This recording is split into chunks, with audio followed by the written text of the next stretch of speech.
As a child, as I pointed out, I traveled all over the world.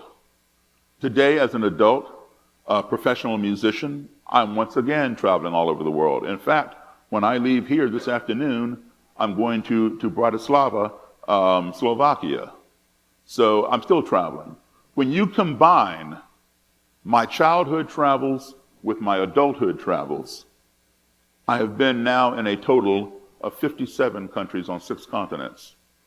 I have been exposed to a multitude of ethnicities, skin colors, religions, ideologies, cultures, and all of that has impacted me and shaped who I've become.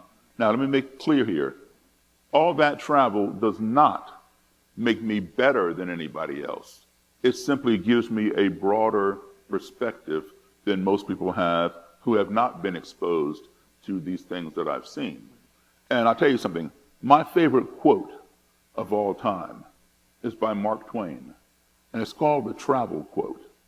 And Mark Twain said, "Travel is fatal to prejudice, bigotry, and narrow-mindedness, and many of our people need it sorely on these accounts. Broad, wholesome, charitable views of men and things cannot be acquired by vegetating in one little corner of the earth all one's lifetime." And that is so true. The one thing that I've discovered, that no matter how far I go from our country, whether it's right next door to Canada, or down to Mexico, or halfway around the globe, no matter how different the people may be who I encounter, they don't look like me, they don't speak my language, they don't worship as I do.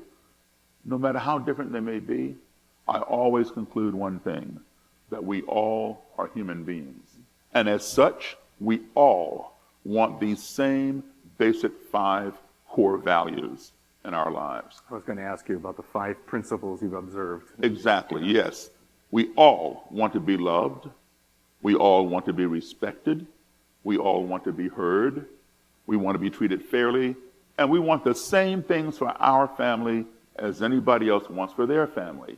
And should we find ourselves in an adversarial situation or in a culture or society in which we are unfamiliar, if we remember to employ those 5 values or any of those 5 values, I will guarantee your navigation will be much more positive and much more smooth. And that's why I was not afraid, because I've been around so many different cultures. I just considered white supremacy to be another culture, and I employed those values.